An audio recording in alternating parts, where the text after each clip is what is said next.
believe it or not, on TikTok. How many of you are on TikTok? Oh, okay. Well, I'm not on TikTok because I think I'm going to get hacked and tracked by the Chinese, and I'm scared, and so I don't do it. But I see TikToks every once in a while. There was this TikTok of this girl. She was saying this. Show it to me, Ben. I'm looking for a man in finance, trust fund, 6'5", blue eyes. That's respectable. Some of you are like, you were right there with me.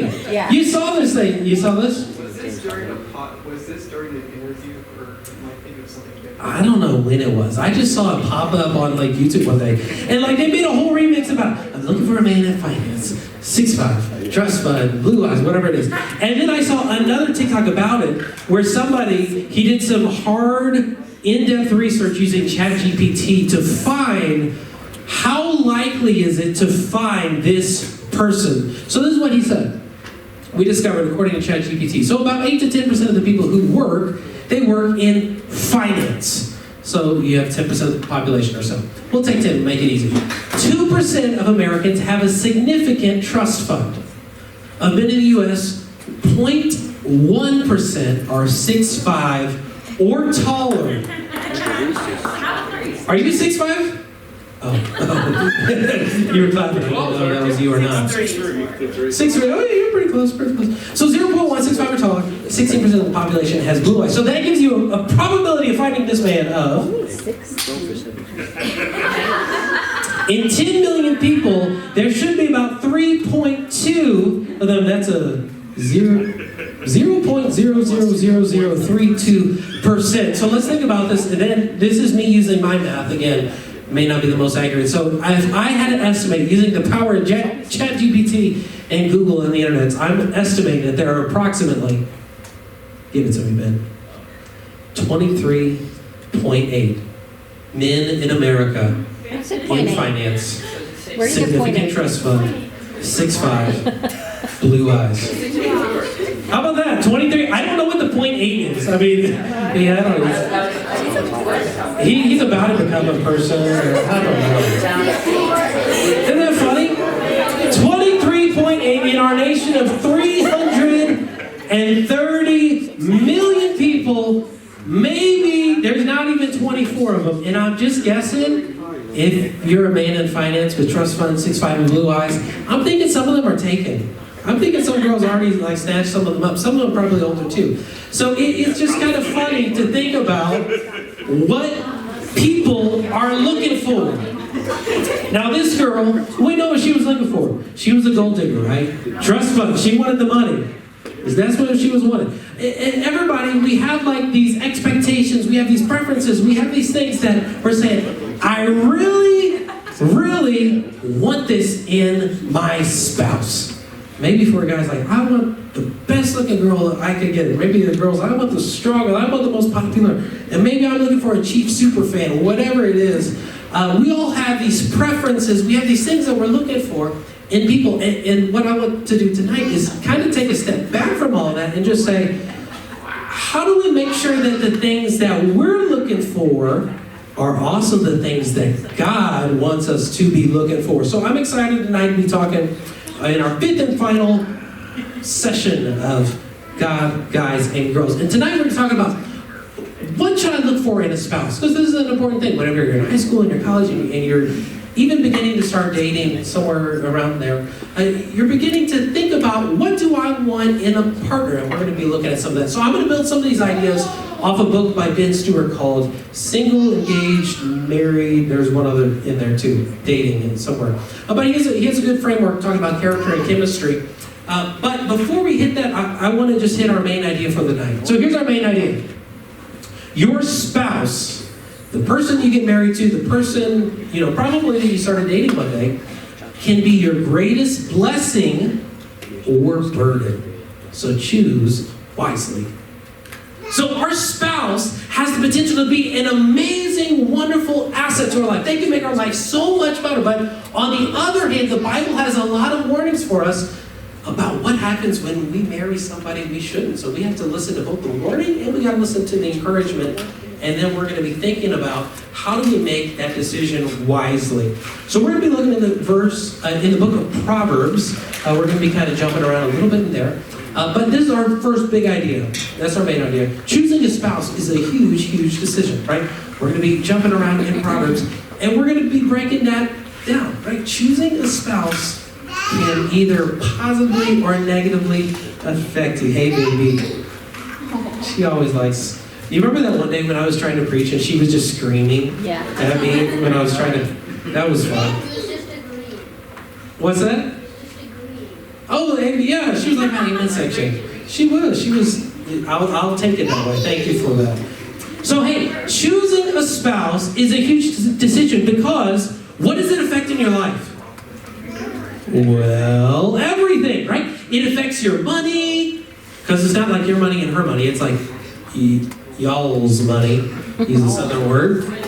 It affects your social life, like your friends and her friends, and then they're all together. It affects your family life, because now all of a sudden you have you have family together. It can affect so much of you. It certainly affects like your family and your kids, all this kind of thing. So the Bible tells us your spouse is going to be the most influential person in your life. They will have the greatest say of whether your life maybe is really easy, really good, or maybe sometimes really, really hard. So we got to listen to those things. So first off, let's hear the warning. So choosing a bad spouse is a burden. Now, I'll say this. Some of the funniest verses in the Bible are in the book of Proverbs talking about the nagging wife. The nagging wife. Let's go there. Proverbs 27:15. Listen to this word about this nagging wife. An endless dripping on a rainy day and a nagging wife are alike. Ooh. An endless dripping on a rainy day and a nagging wife are alike. See, I love that because Proverbs is just like straight up. Because this wife be complaining. And it's getting on his nerves, and it's more than just like, being upset. There's really this sinister aspect to it, where it's really affecting life, where there's conflict and there's problem, that it's annoying you more than just a little brother. It's just a hopeless thing, and it just doesn't stop. So, Proverbs tells us, take warning, young men. A nagging wife is like an annoying raindrop that you can't stop. So, what's worse than a raindrop? Well, how about this? He keeps talking about this nagging wife. I wonder if he had like one person in mind. If he had like one lady in mind, he's like, I'm going to write all these proverbs about her. Show me this next one. So this one's so important, he wrote it 2 times, 21:9 and 25:24. It's better, get this, to live on the corner of a roof than to share a house with what? A nagging wife. He said, hey, it would be better for you if you're not even living in the house, you don't have a recliner, you don't have anything. You're out on top, in the cold, in the rain, in the snow, in the dark, not protected. It's better to live that way than to live with someone who's quarrelsome. It's better. He's given us that warning. He goes even farther. Can you believe this? Whoever this is, Proverbs 21:19. Check this next one out. And he's saying it's better to live on a roof. He says, it's better to live in a wilderness than with a nagging and a hot-tempered wife. Man, it would be better for you to be like John the Baptist. You were eating locusts and killing stuff and wearing weird stuff and having all kinds of man smells that I'm sure John the Baptist did, than to live with this nagging, quarrelsome wife. So we look at that and we think, it's kind of funny, right? Okay, how many people think it's funny? Girls, is this funny? Is this at least funny, this kind of stuff? Somewhat? Is it offensive? Yes. It's only offensive if you're a nagging person, right? If you're not nagging, then it's not offensive, right? Every girl is nagging. Oh my goodness. That's funny. That's funny. But hey, I'll just say this for me. For me, this is funny to read. I'm like, okay, that's kind of funny. It's just a little bit funny. To live in a wilderness is better. But then you think about it. Okay, to read it, funny. To live it, whoa, not funny at all. Because this is somebody who is maybe that just quarrelsome. quarrelsome, that burdensome. It can cause so much drama in your life. So guys, you got to think about maybe this girl you like. Is there constant drama? Ask yourself, is there constant drama between her and her friends? Where someone is always mad at somebody else? How does she get along with her parents, her siblings, her teachers? If you're seeing problem here and there, I'll say you might be detecting a quarrelsome young lady. And what would Proverbs say? Hey, it's better to be out in the wilderness away from all of her good looks, right? You be away. Okay. How many think I've been too hard on the girls? Yes. Okay. Yeah, it's okay. Can't wait to see a 70. Okay, here we go. Next one. I'll switch it a little bit. So, okay, all that stuff I said about girls, it pretty much applies to guys too. So you don't want to quarrelsome guy, all that kind of stuff. But I think this is a good verse that helps apply to guys as well. Proverbs 25:28. A person or man who does not control his temper, because let's be honest, men, we have a hard time with that sometimes, is like a city whose wall is broken down. So he said that, a wall would be able to protect. And the picture of this guy is he has these emotions that pop up in him, and he has no way to fend off against it. He's going to act on that anger. He's going to act on that impulse, and there's nothing he can do to stop it because he has no self-control in his life. So, ladies, you don't want a guy like that. You don't want a guy who just does all this kind of stuff. So, one of the things they ask, does he lose his temper? Does he berate and bully people? How about this? Does he rage and throw his controllers across the room? Does he punch TVs? Does he have no control over his emotions? Hopefully, we're hitting a little bit closer to home. This is getting fun. I'll just tell you, ladies, Proverbs would tell us that kind of person who has no self-control is not someone you want to be with. You're not going to feel safe. You're not going to be protected. Your family isn't going to feel protected. So listen to the warning. A bad spouse can be a burden. They can be a burden. And so don't just marry anyone. Marry someone who is going to be good. Okay, I gave you the warning. Let me give you the blessing. Because, the Bible doesn't just say bad things about marriage. The Bible actually has a lot of good things to say about marriage. Because this is what God made. God made marriage. God loves marriage. Some great verses from it. Proverbs 18:22. A man who finds a wife finds a good thing. He does find a wife. And he obtains favor from the Lord. Man, you think about it. If you find a wife, if you find a husband, hey, that's a good thing. God's put a good thing, a good person in your life. That's something to celebrate that God has provided for you. Another one, Proverbs 19:14. A house and wealth are inherited from fathers, but a prudent wife, a wise wife, a smart wife. Whoa, who is she from? Man, she's from the Lord. So hear that blessing. That you could have somebody who's in your life on the hard days, on your worst days, on your best days, who's from the Lord to be a blessing. So marry someone who will be with you through it all. Okay, so that's the warning, and that's the blessing, right? Choosing who you're going to marry is a huge deal. So in that book I was telling you about, he gives us two big categories of what we should be looking for in a person. First off, we want somebody with good character. Say good character. Good character. Nailed it. But we know that there's good character and you can think, okay, that's good. But we also need, I like this, good chemistry. Good chemistry. Say good chemistry. Now, let's be honest. How many of you think about good chemistry before good character? Okay, we're not going to be honest. That's okay. Thank you. Okay, right? We can. You guys know what chemistry is. That's just like that we click, right? Like we just kind of, naturally go together. But before we get to that chemistry, we got to go to the characters part. So choose a spouse with good character. So what I'm going to do is we're going to go to Proverbs 31. And man, I wish we had time to cover a lot. Like I said, we're doing a lot of verses in Proverbs tonight. But this is a whole poem about this amazing woman who is praiseworthy. And she has a lot of character qualities that I think would be helpful for every single one of us to know and to think about in our own life. Now, I'll say this.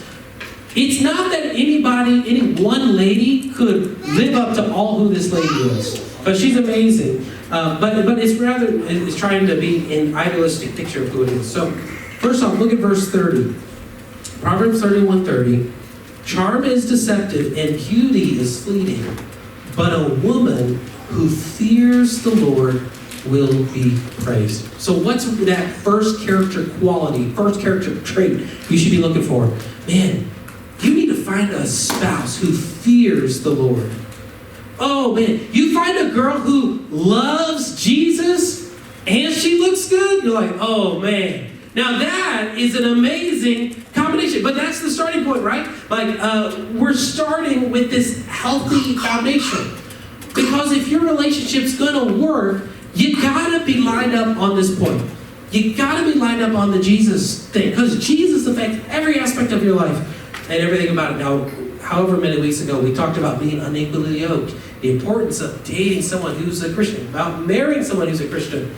If you didn't get a chance to listen to that, go to our YouTube channel. You can watch the guy with the glasses again, and then you can catch that part as well. So that's really important, right?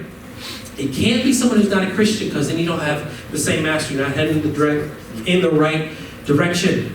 You're working against each other, not with each other. But I'll say this. This is the foundational quality. And yet, I'm amazed how quickly teens check this one off. Oh, yeah. He believes in God. Check. Here's the Lord. Doesn't go to church.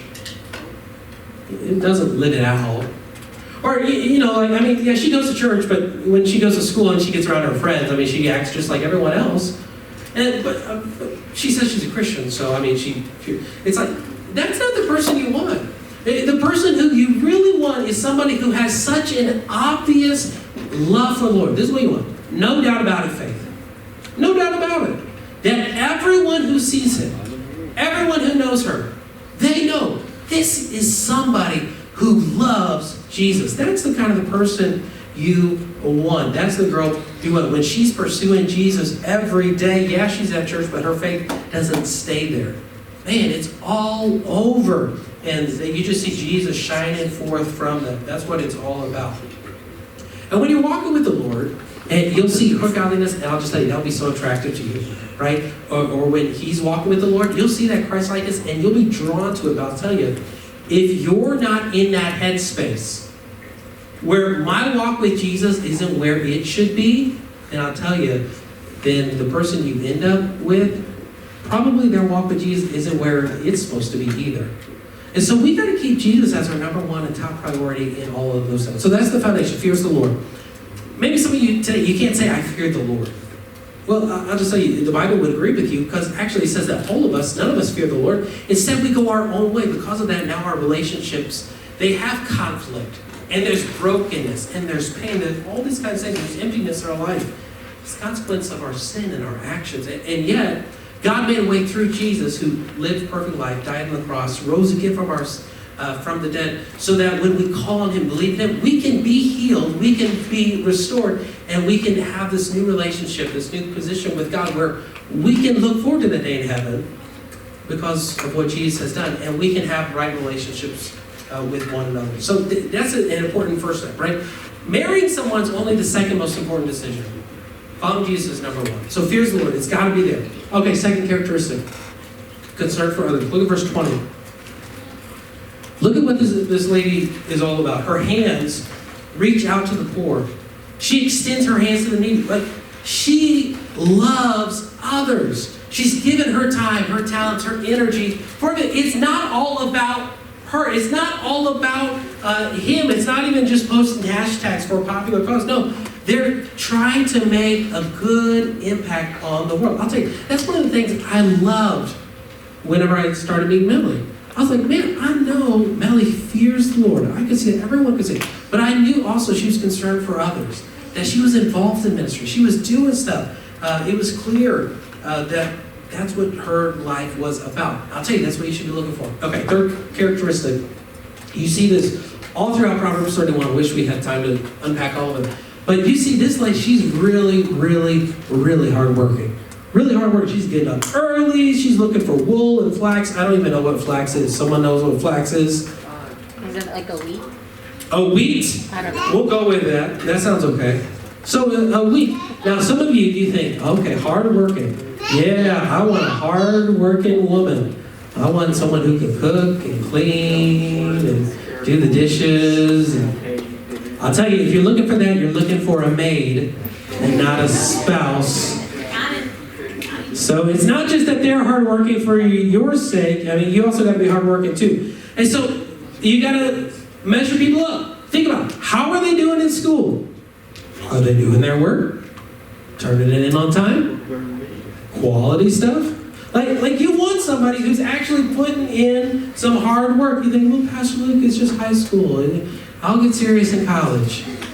Well, then you get in college, and I'll get serious after college. And you just keep pushing it off and off and off. You want to see someone who has that capability to work really, really hard. And will work awesome. I'll say this. One of my brother's friends, my brother Mike, you guys remember Micah? His friend has a fiance who's student teaching right now.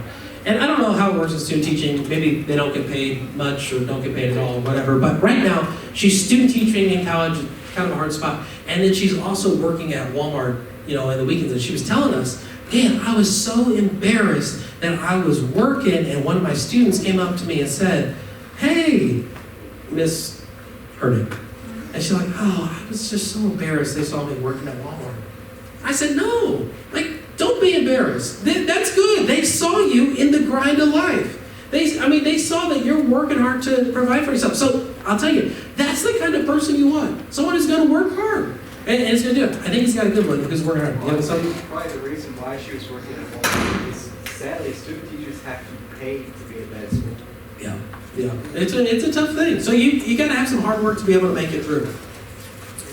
Okay, now this is really interesting. This next one supports his success. Look at verse 23. So who are we talking about? Who's the main character in all of chapter 31? Who's the main character? The girl? Okay, someone read verse 23 for me. Who wants to read it? Someone's got it. Verse 23. Bang, bang, bang.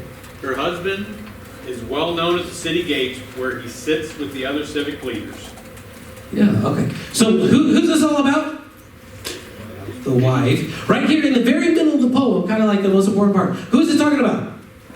The husband. Well, they're like, wait a second. The husband is the one who's out in the city gates. How is it about him and not about her? You think she's working, she's doing hard, she's fearing others, she's concerned. Well, this is the principle. She is trying to support his success. And it's showing them, hey, young men, if you want to be successful and you want to have honor and respect, you want to be a leader in an elder in the community, you need to have a wife like this. Man, a wife who's hardworking, a wife who loves you, who's going to be working for you, a wife who's doing this thing. And I'll tell you, a good husband's doing that same thing, where you're trying to lift the other up so that they can both flourish in a beautiful thing. It's not a selfish thing, it's a selfless thing. Behind every strong man is a strong woman. King Lemuel believed it. And man, I think that's so true. I'll tell you this story. There's a guy named Dave Rover. And Dave Rover, he was married to his wife, Brenda. And shortly after they got married, he got drafted into Vietnam. When he was there in Vietnam, he was trying to throw a phosphorus grenade. It went off in his hand. And he suffered horrific burns all over his face and over his body. And ended up many surgeries, 14 months in the hospital. But he tells the story about how he was placed in an ICU in Japan after his injury. And there was another man also with burn marks and very much similar to his. His face was very disfigured. And he saw this man's wife walk into the ICU room, into the hospital room. And he watched her walk to the edge of his bed, look at this man's face for the first time. And she slipped her wedding ring off, left it on the bed, and said, I can't be seen with you. You are an embarrassment. And she left him there on his deathbed. So naturally, Dave was really concerned that maybe a similar thing would happen to him, that he had a similar disfiguration to his face. And the author, Stuart, he wrote this: when Brenda, his wife, arrived, she walked straight to her husband at the lowest moment in his life, kissed his face, and said, welcome home. That's what you want, right? A woman who's going to be with you, a guy who's going to be with you at your hardest moment.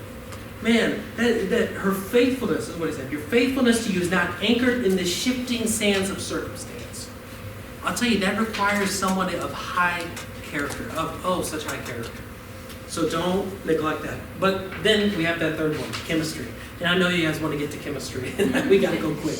So choose a spouse with good chemistry. You got to have good chemistry. So he has 4 compatibilities that he talks about that I want to really briefly hit. First, theological compatibility. How many of you know what theological means? Oh, that's okay. So that just means like what you believe about God. So there are a lot of people who say like I'm Christian, but they can be different kinds of Christian. Maybe they're Methodist or Pentecostal or Baptist or whatever it is. And though you can both be Christian, you can have some different ideas on some really key things. And so you don't want to make sure that you're conflicting with, like you got to talk through a lot of those big issues. Like maybe you really believe in tithing and she doesn't think it's a big deal. Maybe you have a conviction against alcohol and she doesn't. You need to think about some of those theological things that can come up in your life. So theological thing. Second is socially compatible. So this is like somebody, not that you're going to be the exact same person, because nobody wants to hang out with just the same exact person, but somebody who's going to like complement you in your life. So my dad told me, Luke, you need to marry someone who's more fun than you. And I think Millie's a little bit more fun than you, than me, which is good, right? And it's good. You sometimes, if you're a little bit more introverted, it's good to have someone a little bit more extroverted. If one of you is, more like a reader type, good to have someone who can break the conversation, some of those kinds of things. Because I'll tell you, in marriage and in life, you've got to have somebody that you enjoy spending time with.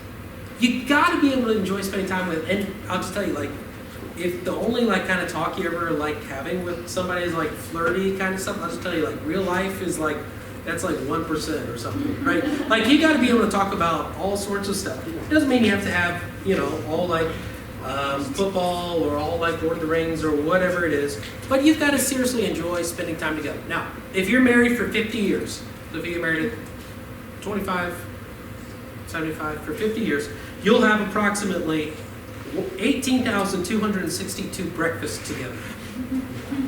That's a lot of breakfasts. Men, you'll get to hear about her day, 18,262. And you probably didn't listen the first time, so you hear about it again. That's how it goes. So you need to like spending time with this person. Like, if they're boring to you, it's probably not going to work out. You need to be able to connect. That's a big thing. Okay, next thing is vocationally compatible. So another way you can think about this is kind of like, do you have a similar vision of the life that you're going to live? Does your vision of the future live up? I remember in high school, there was a good girl that I knew. She told me, one of my friends, she's like, I feel like I never want to be a mom because I would be really terrible at it. I was like, okay, good. And that's cool. If she wanted, I knew I wanted kids. And so, no reason to pursue that because it's just a different vision of the future. You got to think through some of those things. Does she want to be a doctor and you want her to be a stay-at-home wife? Do you want to go and move to Colorado, but she can't ever imagine leaving beautiful Wright City, Missouri? You might have a problem in some of those kinds of areas. Maybe your dream vacation is going to Branson and hers is going to Bora Bora. You're going to have to work through some of that kind of stuff just to see how it works. Now, I was trying to price it out for me and Melly to go to Bora Bora. I don't even know where this is. But for a one-night stay for 2 people, this was last weekend that I was doing it, at the Four Seasons Resort was $8,100 for one night for 2 people. Now, you do get free breakfast, but that's a lot of money. And I'll tell you, if her expectations are Bora Bora and your expectations are like bowling in O'Fallon Lanes for a date night, you're probably not going to be able to end up together.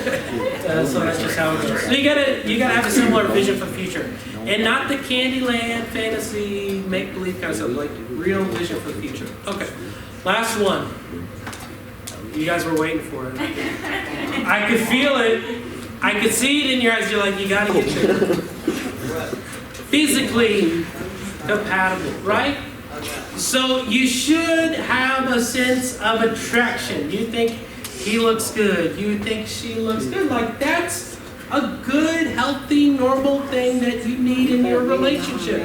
But the problem is, too many times we make that the only thing. Like a guy will see a pretty girl, and he'll be like, I will go into battle for her heart, and I will conquer the lands, and we will, like, you've just seen this girl for like 1 second, you're gonna like go die for her and fight in battle, and all this crazy thing. Like you can't base it 100% off of that, right? Because remember, this beauty is fleeting, that part. Let's just be honest, people look better at 20 than 80, right? And so if you're liking someone 100% because of how they look, here's the question, what's going to happen when they don't look exactly like that anymore?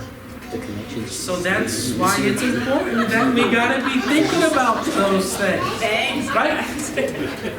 Hey, we're all beautiful. You can still be beautiful at every age.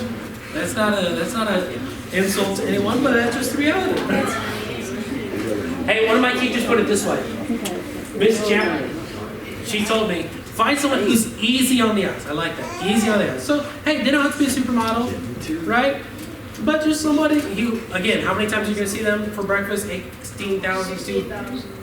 Thank you, all those times. Like, hey, someone who's easy on the eyes. So if you're thinking like all the other things, the dimples, blue hair, blonde eyes, blonde, all the dimples, all the whatever. That's probably not most important. It'd be better, right, to marry someone who's probably an 8 on looks and a 10 on character instead of like a 10 on looks and 0 in character, right? We have to weigh it out. So those are our compatibilities. Theological, social, vocational, physical. One quick reminder at the very end. Your spouse, your greatest blessing or your greatest burden. So choose wisely. And it begins now. Because you guys are already thinking about those things. What do I look for in a spouse? Be making maybe a list, not like a Burger King list or a Starbucks list where you can have it your way. But like, these are the things I want to see in someone. Man, I would love to see someone like that. Guys, it's a big decision. And God's going to bring, I think, some amazing spouses into your lives. But you got to be ready, right? Be ready for it. Be thinking about it. Look for those things, character, chemistry. Be praying for that person. God be praying us out. God, we do thank you for this day. And as we can just look at the book of Proverbs and just understand so many different, just kind of funny, but also really serious things about the importance of finding a spouse. And we ask for everyone who does have that desire that one day that you would meet that and it would just be a beautiful, wonderful thing. Help us to keep you first in our relationships and keep our eyes on you in everything. It's in your name I pray. Amen.